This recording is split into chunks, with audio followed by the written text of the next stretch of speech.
Good morning, welcome to the United Stand. My name is Levin2K. I do want to apologise for the people watching live because there was a bit of a technical delay, but we're here now, we're here. And we've got the news for you, we've got some news. I will say, guys, obviously, if you know me, if you're familiar with me on the channel, you'll know I've been heavily linked with Ruben Neves and a potential transfer to Manchester United. But once again, it does seem like we are somewhat linked to him. Now, I will say the actual source that is coming from might not be tier one per se, but you know, as it's a news show, we will report the news, and this is a story that broke over the past sort of evening and whatnot. So I'll give it to you. Graham Bailey has said Manchester United are interested in signing Ruben Neves, but they had hoped sales would cover his price, which is under 40 million. Wolves are open to selling him for the right offer. Manchester United remain open to the idea of bringing in more players this summer, but their plans have been hampered by the failure to move on a number of squad players.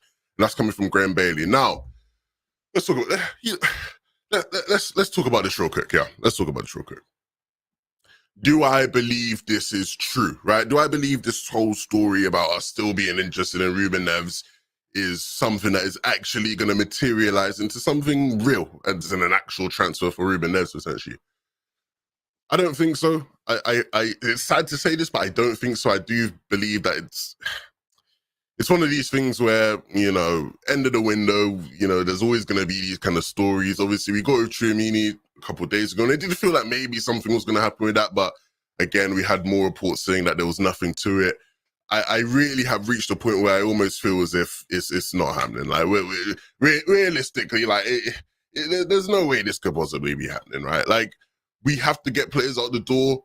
We have to raise the funds. And to be fair, he does say, you know, it's been hampered by the fact that we haven't been able to raise funds. But yeah, it's a shame. It's a shame because, you know, Ruben Neves is somebody who I believe as a player has another level to go up in his career. But unfortunately, you know, it doesn't seem like he's going to get his move to get that opportunity to show that. Look, the one thing I will say to people, I think people look at me and they think, Levin, you're the Ruben Neves guy. You're the guy. Look, of all the people we were linked to around that time, Ruben Neves was the one that I thought was the best option, which is why I fought for his case. Now, like I've always said, there are better options than Ruben Neves, like 100 million%. There are better options than Ruben Neves. The big thing is that we weren't linked to anyone. There weren't any stories around anyone that we were linked to. Now, in terms of currently all the people we're linked to, because we are linked to Tchouaméni, we're linked to Ruben Neves, we're linked to a couple of other people as well. Of all the people that we're linked to right now, would Ruben Neves still be my first choice? Probably not. I think I'd probably go Tchouaméni, just because I feel like you're able to balance the midfield a bit better that way. Tchouaméni is a holding midfielder who is very much, does a lot of defensive, you know, work and responsibility. He had some of the most tackles and interceptions of anybody in Europe's top 5 leagues last season. You know, he's massive, he's quite physical, and I think then you're able to push Pogba back into the midfield much more comfortably, knowing that you have Tchouaméni behind doing the most of that defensive work. It, you know, balances that midfield a bit better. But, you know, Ruben Neves, I think, would be great as well. You know, in the past, I've highlighted all of his best attributes. You know, he is somebody who I think is probably a bit underrated as a player now. But unfortunately, that's not, you know, that's not something that I think is actually going to happen at this point. We got a super chat here coming in from Daniel Kirk. Shout out to Daniel. He says, hey, Levin, is the story about Aaron Bissaka being charged true? If so, what do you think will happen to him? I did see that. I don't really know what to make of it. I just saw a bunch of memes about it, to be honest. So maybe I'm not the best informed, but I do believe it's, you know, it's something that is true. I've not seen anything that's come out and said that it's not true. And so I can't really let you know whether he'll be charged or not. I do think it's more so, you know, driving regulation. So I'm pretty sure anything that happens to him is going to be driving related. Like he probably won't be able to drive, or might be banned, or some fines or something along those lines. I don't think it's going to affect his ability to play for us, hopefully. But if anything like that comes out, I do hope, you know, we'll get a bit of an update on that. But yeah, I don't think he's going to go to prison or anything like this. I think it's more so he'll probably get some fines. He'll probably be banned from driving, and then that's going to be the end of it. Neves elite, bring Neves to United. Look, guys, if I could bring Neves, I would. If I could bring Neves, I would, because once again, I'd much rather us bring in a Neves, a Tchouaméni, some of these people we've been linked to. I'd much rather bring them in over what we have. The problem is that it doesn't seem like this is actually going to be able to materialize into anything. Graham Bailey, even in Graham Bailey reporting that we're interested in Ruben Neves, he's clarified it and qualified it by saying, but our plans have been hampered by not being able to raise funds. So once again, not ideal. Let me know, guys. Let me know in the comment section down below whether you would, bring Ruben Neves in. And yeah, unfortunately, it just doesn't seem like that's probably going to happen. Fullbacks. Graham Bailey also reported that Manchester United remain open to the idea of a fullback coming in this summer, and they would like that to be Kieran Trippier, but the deal is unlikely as it stands. Wonder where we've heard this before. Look, I think the Kieran Trippier deal is going to happen. I feel like we'll start to hear more about the Kieran Trippier deal as we get closer and closer to the deadline. I do feel like we're going to hear more about it as we get closer to the deadline, because it's one of these things where we have just been linked with him for a while now. Apparently there's been talks between us and Atletico Madrid. Maybe as we get closer to deadline day, Atletico Madrid are more likely to sort of lower the price. We can hold a sort of, we can hold the metaphorical gun to their heads, and maybe Trippier might try to force his way out of there, because it does see every report that comes out suggests that he really wants to come back to Manchester or come back to the UK in general. His family really want him to go to United. Like there's so many things that link him to us. So maybe as we get closer to deadline day, there'll be, some links there. And, these are the kind of things that do happen, right? These are the kind of things that do happen. I think as teams get closer to deadline day, your leverage, you sort of have less and less leverage. That's why I think it's going to be important to watch what happens to Camavinga on deadline day. It's going to be important to watch what happens to even potentially Lingard. Like all these people who just sort of have a year left on their contract, it's going to be interesting to see what happens to them. And I don't believe Trippier has a year left on his contract, but still, I think it'll be important to watch what happens as we get closer to deadline day, which isn't too far away, right? It's not too far away. So shouldn't be too long until we have some more updates on this. What I will say about Trippier is, do I think we need Trippier? Like, if we're going into deadline day and, and United and the people who deal with transfers are going, we have one more deal to do. One deal. Kieran Trippier. No. You got to slow down there, buddy. There are much more important transfers to be dealt with than Kieran Trippier in my eyes, but, we're forever linked to Trippier. That's the one thing I'll say. It seems like we will be forever linked to Trippier. Brandon Williams is close to sealing a loan move to Norwich City. That's from Chris Wheeler. This is something that we talked about a couple of days ago, so I'll keep it brief on that one. We've got another super chat coming in. Daniel Kirk once again saying, are you excited for the game on Sunday? I can't wait. Football is life. Look, what I will say, I'm always excited for the games. I think it'll be a good game against Southampton as well. There's going to be some things to look forward to, and some things to look for in particular when it comes to when Southampton are more in a defensive phase. How do we deal with them there? Because as much as Southampton are not a completely just sit back in the defend kind of team, when they do sit back and defend, they, in their low block, they are very compact. They are not the best defensively. They tend to concede at 9-0 a couple times a year, but it will be a good test. It'll be a good test to see how we can do. But I expect us fully to win that game, regardless of few starts. I'm expecting a victory in that game, so I'm looking forward to it. It should be fun. But yeah, there'll be a lot going on this weekend. Glazers are spinning the story run again, and look, Anesh, I do believe now we're getting to the stage where a lot of this stuff is very much. It's the typical United sort of rumor mill, right? Because like I said, a lot of these are stories that were just from like a week ago or 2 weeks ago. So part of me thinks, are these reporters just slow or late to the party? Are they just recycling it because they need a story, they need clicks? And I'm really trying to figure out what the angle is here. Look, like I said at the start of the show, it is a news show. And so I will, we will cover it. We will let you know what news has been reported surrounding our transfers. But yeah, it's a bit perplexing. It is a bit perplexing. Ollie thinks he doesn't need a holding midfielder because the Red Devil going to press on the pitch. Okay, there's two things to that. One, do I think Ollie thinks he needs a holding midfielder?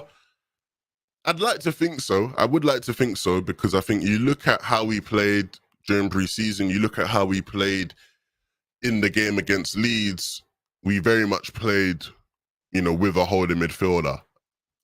Fred obviously was doing that role, and no disrespect to Fred, he wasn't awful, but he wasn't amazing in it either. And I think, I think the goal that he scored sort of plastered over the cracks of, his actual performance as a holding midfielder in itself. And I think if Ollie wants to do more of that this season, I think he's got to look at it and go, okay, is Fred of the quality? Like I'm looking around my squads, my attack, that's of the quality of the best in the Premier League. My sort of attacking midfield, my number 8s, that's of the best of the Premier League. My defense now is of the best of the Premier League. Is that position with Fred playing it, is that some of the best I can get? Does that necessarily round out my squad in the perfect way?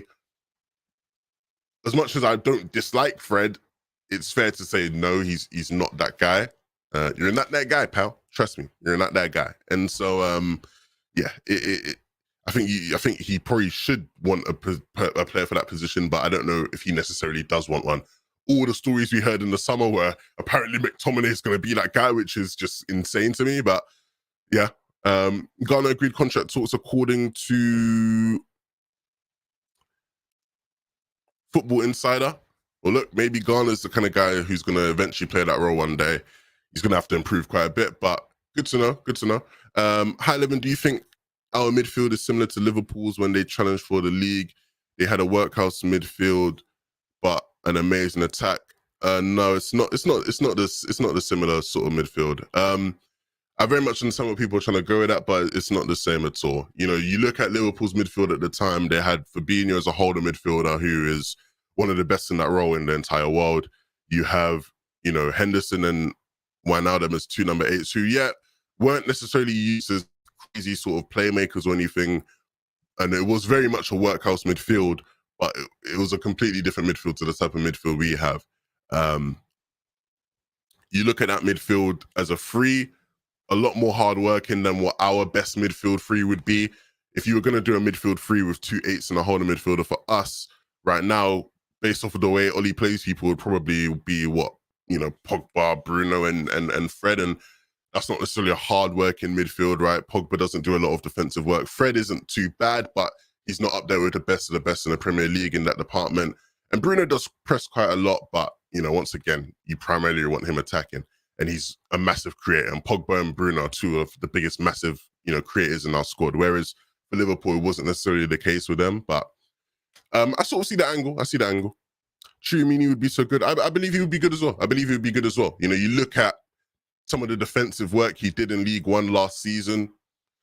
I don't want to compare him to Kante and Ndidi, but he looks like his career is going to go on that trajectory, right? He looks like the next, French, holding midfielder, chilling in League One, ready to be, picked up by a big club. He definitely does. Is Nev's story real, or so for the people who are just joining now and you want to get an understanding of what the situation with the Neves thing is, we were linked by another journalist to Ruben Neves, but he specifically did qualify it by saying our plans to get him have been hampered a bit, but we are interested in him and that he is available from Wolves for the right price. What I would say to people who are wondering whether this is the truth or not, I'm leaning on the side of it's more, just transfer spin. It's more journalists, almost using our name as a way of, generating clicks, interest. I don't think anything is going to materialize out of this. If I'm being honest with you guys, I don't think we're going to get Ruben Neves this window, maybe even at all. I think the biggest thing is, what happens closer to deadline day. We're going to get a lot of these kind of stories. Trust me, guys, we will get a lot of these kind of stories. But as we get closer and closer to deadline day, maybe something changes somewhere. I don't know what it will be, but maybe something could change somewhere.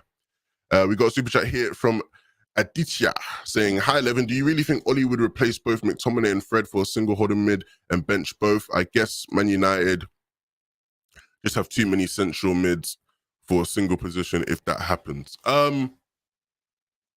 Do I think he'd bench both if he had a good holding midfielder or better holding midfielder? Yeah, I think he definitely would, because I think it'd make his life easier. As much as Fred and McTominay, you know, it's weird to say this, they haven't been awful after the one game we've had this season. Benching them isn't hard. It isn't hard to bench them, especially when you justify it by you're bringing Pogba back into the midfield to play as a sort of roaming eight. That is, you're bringing him in for McTominay, which is valid. Nobody's going to argue with you on that, to be fair. Like, realistically, nobody should be arguing with you on that. And then if he has a good holding midfielder, you're bringing that holding midfielder in to replace Fred. Yeah, like, I don't think it's hard. I can sort of see what you're getting at, but nah, I do believe if we had the right pieces to have Pogba, Bruno in the midfield with a holding midfield, I think he would do it, because it'd be the best for our team, because then you're able to bring in another attacking player on the left. The one thing about the way we played last season is we very much would focus our play down the left-hand side, right? We'd create overloads on the left-hand side. We'd drag defenses over to the left. And what we lacked was the ability to switch the play quickly to the right, because we didn't have much of a threat down there. And obviously now with Sancho, who could potentially be playing on the right, and if you're having Pogba in the midfield as well, like, it just would be so much better. But when Pogba's playing up on the left, he doesn't really play, as an actual winger, right? He comes inside, not even as an inside forward. He comes inside as a bit of a playmaker. He's, if you look at his average position, he's sort of in that left half space / central positions. A lot of his best work in that game against Leeds were from central positions, right? That's just where he ends up. And so we're not creating overloads on the left-hand side of the pitch. We're not abusing that. And obviously that's where we get the best out of Luke Shaw. And, hopefully when Rashford comes back, that's where we could get the best out of him as well. So hopefully we can get to that point. I can't lie, I've never heard of this Tchouaméni, but he's getting all this hype. Who are some players he's similar to? So what I'll say is, I think this always happens, bro. What happens, because we know we need a holding midfielder, right? We know we need someone in that position. So anytime we get linked to anybody in that position who's like half good, oh my God, the hype does come out. But what I'll say about him is you should be excited about him, because he's very much, I don't want to compare him to an Ndidi or to what Kante once was, or what Kante is, but he's sort of in that mode where he's very much defensive minded. He's got, good capabilities on the ball, right? Like he's got a big frame, he's 6'2". He can pass the ball, decently well. He can pick the ball up off the defense. He very much does a lot of defensive work, and that's a really important thing for me. It's a reason why to this day I still say that Ndidi would be my first choice every day of the week, because if you want to bring Pogba back into the midfield, right, you want somebody behind him who just will do all the defensive work that Pogba won't, because at this stage in Pogba's career, he doesn't want to do that heavy defensive work, right? Whether you agree with that or not, he doesn't want to do it, and when he doesn't do it, you get a very good version of Pogba where he feels like he has the freedom to do anything creatively, and then, he can get 4 assists, or then he can have a crazy long shot, or then he can do whatever crazy stuff he was doing for France in the Euros, right? But he needs that person behind him that is going to do all the defensive work. Like, let me try and find out. Let me get the actual numbers of it. Let me get the actual numbers of it for you, because Tchouaméni last season, when it comes to doing that sort of defensive work, was phenomenal in Europe. He was absolutely phenomenal. Tchouaméni last season, when it came to tackles, he had 4.16 tackles per 90, which is more than 98% of people in Europe, which is insane, right? Like he works hard in the defense, and he still has a decent level of passing ability. Now, if you're comparing him to some of the other people we're linked to, right? If you're comparing him to maybe a Ruben, NEVES or something, very much different types of midfielders, right? Tchouaméni would come in, he'd be much more of a holding midfielder, the typical holding midfielder. Ruben NEVES would come in as more of a deep line playmaker. Now, which one offers more balance? Which one is the better fit if you're thinking about Pogba in mind? If you have Pogba in mind, who is the better fit? Tchouaméni. Long term though, if Pogba isn't in the picture, maybe you could argue a case for Ruben NEVES, but I do believe Tchouaméni is someone you should be very interested in. Very, very interested in.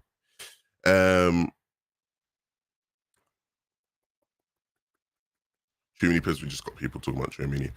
Would be awesome if we got someone of Pogba standard, then the merry-go-round might stop, but we still need one proper midfielder, whether Oli wants a CDM or just a quality playmaker. Well, I think the club are very much optimistic about their chances of keeping Pogba. And so if you're optimistic about your chance of keeping Pogba, you're not looking for a playmaker because he brings that for you along with Bruno. Bruno literally was the best playmaker in the Premier League last season, right?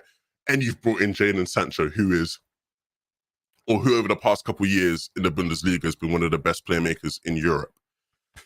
So, you know, I don't think you're looking to bring in a playmaker per se, you know, but you very much are looking to bring in someone who allows you to play two of your best playmakers in the midfield together. And Tchouaméni would do that, right? Tchouaméni would do that. It's the reason why Ndidi would do that. It's the reason why Kante would do that really well, because they do very much do a large amount of defensive work, but they also have an ability to pass up and move the ball forward rather quickly. They don't have that fear. The one problem I've always had with Fred when he plays in the pivot with Pogba is that he very much will rely on Pogba to do a lot of the progressive work, right? Like, you know, not, I don't want to say like literally, but it's like Fred will get the ball and he's like, hold on a minute, you're Paul Pogba. He just gives it to him, right? He'll just be a passer. He'll find Pogba and he'll expect Pogba to do all of that. Whereas you bring in a Tchouaméni, you bring in an Ndidi, you bring in whoever it is, and they have that initiative themselves where they can move the ball forward a lot better themselves. And so that's something to note as well. That's something to note.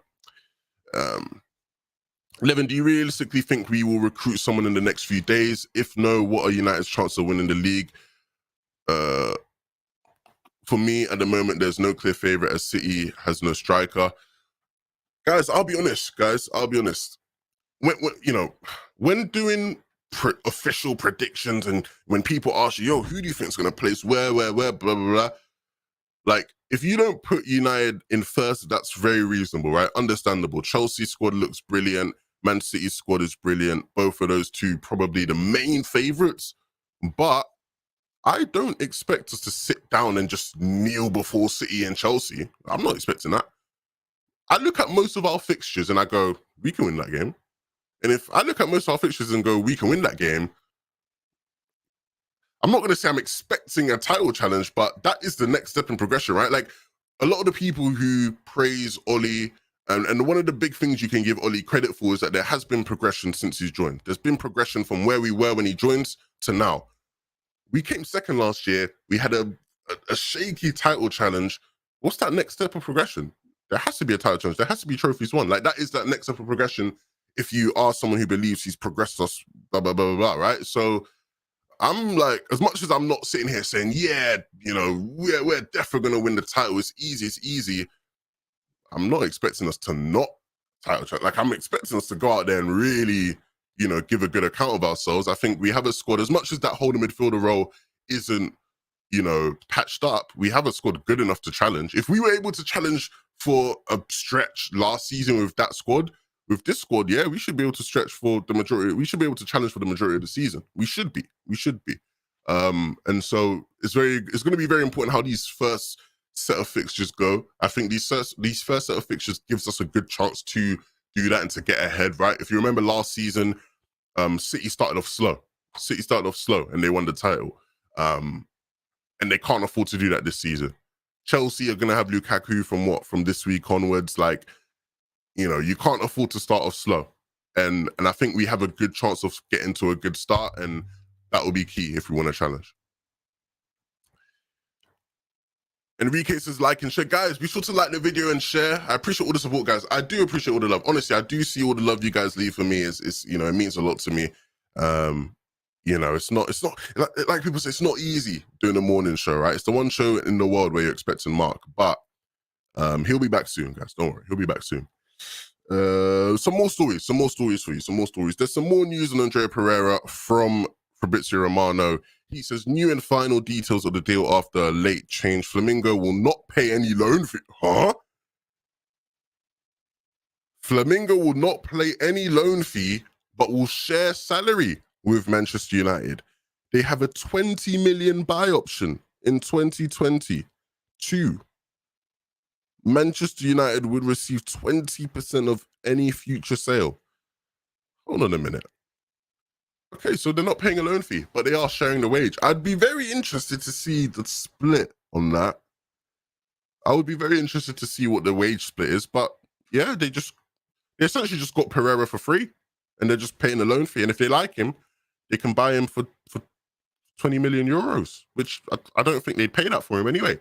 Unless Andrea Pereira goes to, you know, the Brazilian league and just tears, like, unless he looks like prime Ronaldinho in the Brazilian league, I don't see them paying 20 million euros for him. Probably going to end up coming back, having a great preseason and then repeating the cycle. Brilliant. Absolutely brilliant. Another strange loan deal, says Sally. Agreed. Well, some news on James Garner, I guess. Moving on. James Garner is in talks over a new contract at Manchester United. If completed before deadline day, he will be allowed to go out on loan. Garner is keen to go back to Nottingham Forest, who are one of the strong possible destinations. That's from Sky Sports. James Garner is highly thought of at Manchester United, but Solskjaer wants him to gain more experience because he includes him in his first team plans. Interesting. Now, somebody earlier in the show let me know that he's apparently signed a new contract according to a different source. So that'll be interesting to know of. Martin B says, no loan fee again, pure incompetence. What's a joke? Yeah, interesting one there to hear about. On James Garner, look, James Garner is someone who, when I did see him at Nottingham Forest last season, like, he wasn't too bad. I think he very much has a ways to go in terms of improving his physicality, improving his ability to command the midfield. He still isn't at that point yet. But James Garner's got some good potential. Honestly, a lot of the youth players we have, you know, coming through the academy are actually excellent. Like, when you look at a lot of the players we have coming through the academy, like, this is the best crop of players we've had in ages. Like, genuinely, you can make a case that it's the best crop of players we've had since the class of 92. Like, there's so many players who you look at and you go, wow, he's got a lot of talent, you know, like he could become a really good player. He could jump into the first team someday, you know, if he works hard enough and he's good enough. But it'll be good to see Garner go out on loan. Hopefully he does get to go on loan to Forest. I think that would be a good move for him, being able to go back. He's familiar there. Forest aren't a bad side in the Championship, it doesn't seem like. So, you know, I think that won't be a bad loan.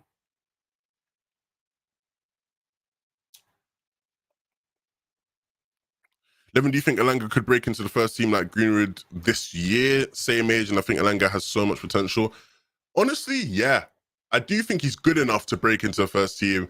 It's weird though, because I just don't see a pathway for him to get an opportunity in the first team this year specifically. Because, you know, you look at Greenwood's competition when it was Greenwood's time to try to break through. Not gonna lie, no disrespect to them, but like Greenwood's competition was a bit meaty. You know what I mean? Like Greenwood didn't have as much competition as Elanga will have, because Elanga has a lot of people ahead of him, right? In comparison to Greenwood, where it was sort of obvious with Greenwood, where it was like, we've got Greenwood, he's got all the talent in the academy, play him. Like, some of the people were playing, no disrespect, but they shouldn't be playing. Like, at least give Greenwood a chance. Whereas Elanga, there's so many people he has to get ahead of. But long term, I definitely think Elanga could push his way in. Honestly, I do believe Elanga's good enough to push his way in long term. I'll be excited to see him getting some more football this season, because I really like I am an Elanga stan at this stage. I genuinely have become an Elanga stan because I do rate him. I think he's a very confident player, very good on the ball, very skillful, and I think that there definitely is a chance for him if he continues to progress.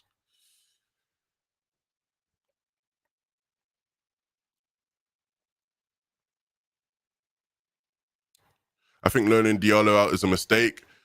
Well, as much as I get that, and I do, like, I was at the start of the window, I said I didn't want to see Elanga get loaned, right? But at the end not Elanga, sorry, Ahmad get loaned. But the problem is, right, if Diallo isn't going to play, like, if Oli knows, realistically, I'm not going to be playing Diallo that much, it makes sense for him to loan him, right? Like, if Oli knows, look, he's just not going to play as much, I have too many people in the rotation, he's a very good player, but he's just not going to play as much, let's get him first team football week in, week out, then, like, fair enough in it. Like, at the end of the day, fair enough. So I've sort of come to accept it at this stage. Let's loan Fred and McTominay. Don't think that's going to happen, my friends. Don't think that's going to happen. I'm sure a lot of you would like to see that, though, wouldn't you? Wouldn't you?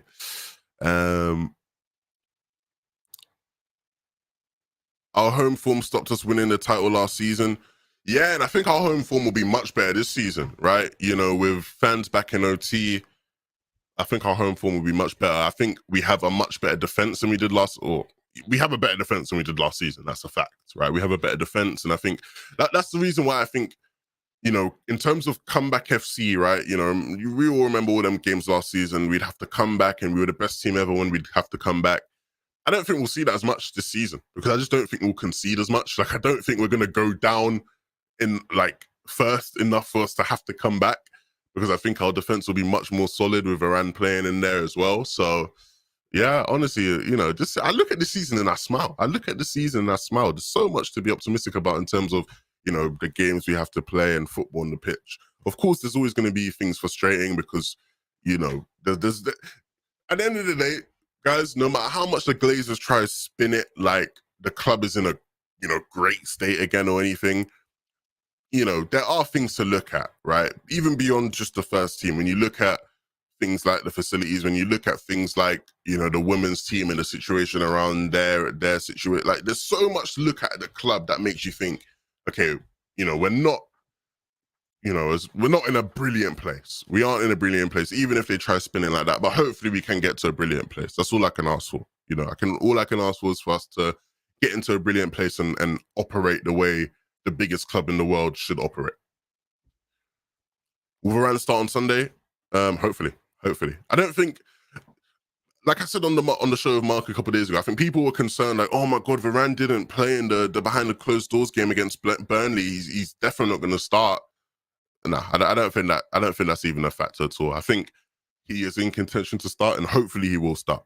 If he doesn't start, sad times. But Lindelof wasn't bad against Leeds, and so if it's Lindelof and Maguire, hopefully they can have a good performance. The one thing I do fear, though, if it is Lindelof, is obviously Southampton have Armstrong in now from the Championship, who, you know, was brilliant in the Championship, and he looked brilliant in their first game of the season. And I can very much, like, I can envision this happening already. I can envision Armstrong just muscling Lindelof off and taking a shot and just scoring. Like, I can see it in my head, and hopefully it doesn't happen. Like, I'm trying to unsee it so I don't materialize it into existence. Jeff Griffin says, I just fired. Nice one, Jeff. It's about easing Varane into a different league. Guys. Oh dear. I understand, you know, if you have concerns about Varane and being eased in or whatever, like, fair enough, guys. Like, I understand it, but I think we forget that Varane has played at the highest level of football and succeeded countless times. Like, this is not someone who you need to worry about easing him in. Like, I'll be honest, that's just how I see it. Like, I don't see a world where you go, no, but Varane, mate, you got to ease him in, man. The Premier League's a difficult league, man. He's won 4 Champions Leagues, man. He's played in the most difficult games footballers can possibly play in over and over again. You know, he's played in a World Cup final. He's played in 4 Champions League finals. Like, he understands how to play football at the highest level. I'm not gonna have this whole, oh, ease him in. And it's Southampton. No disrespect to Southampton, but it is Southampton. When people have been doing their Premier League predictions, one of the teams everybody's been worried about is Southampton, right? They lost some of their best players, but like, I'm sorry, you know, it's Raphael Varane. You shouldn't be worried about easing him in to the Premier League. Realistically, like, you shouldn't be worried about easing him in.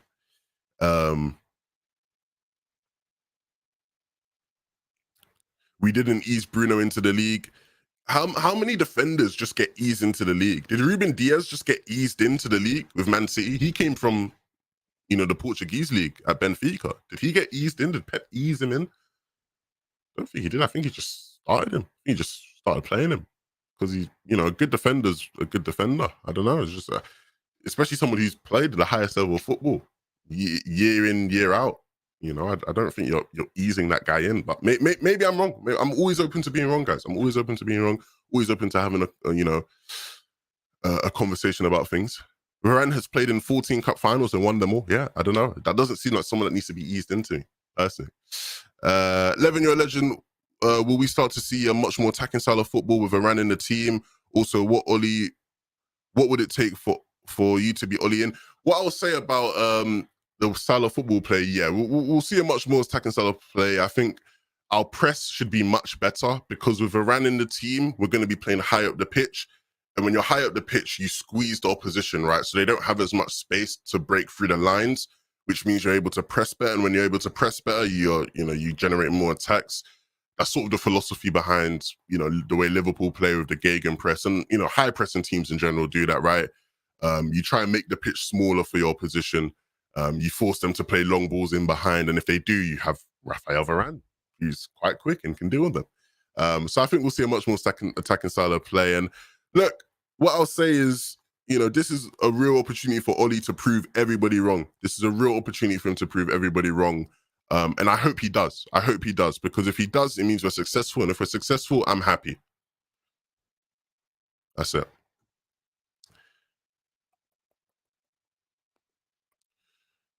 I think Ollie will play a higher line with Varane, but I'm not sure if it'll be more attacking. Nah, it'll be more attacking. If we're playing a higher line, if you look back at the games last season where we played a higher line when Bay was playing, much better football was played in those games. Much better football was played. So no, it'll be a lot better. It'll be a lot better. Guys, will Sancho flop? I don't believe so. It's interesting to know though, everything we've seen of Sancho so far, whether it be the behind closed door game or the game against Leeds, he was playing off the left. So maybe that'll be something to watch out for in the Southampton game. I do hope we get to see him off the right. Nevertheless, though, I expect him to do sort of both. So I'm not too concerned, but yeah, no problem. 11 for CDM. I could probably play it. I'm 6'8". I could probably hold it down. Not sure if I got the stamina anymore, but I'll try my best. Nevertheless, though, guys, it's been a pleasure. I'll see you guys all soon. Mark will be back. Don't worry, he'll be back. Nevertheless, though, like the video if you've enjoyed it. Comment down below if you've made it this far. Comment down below what you had for breakfast in the morning. Let me know what you had for breakfast. It's been a pleasure. My name's Leven2K. You can catch me anywhere on social media at Leven2K. I'm sure it'll be in the chat. Somebody will put it there. And I'll see you guys all later. Have a good day.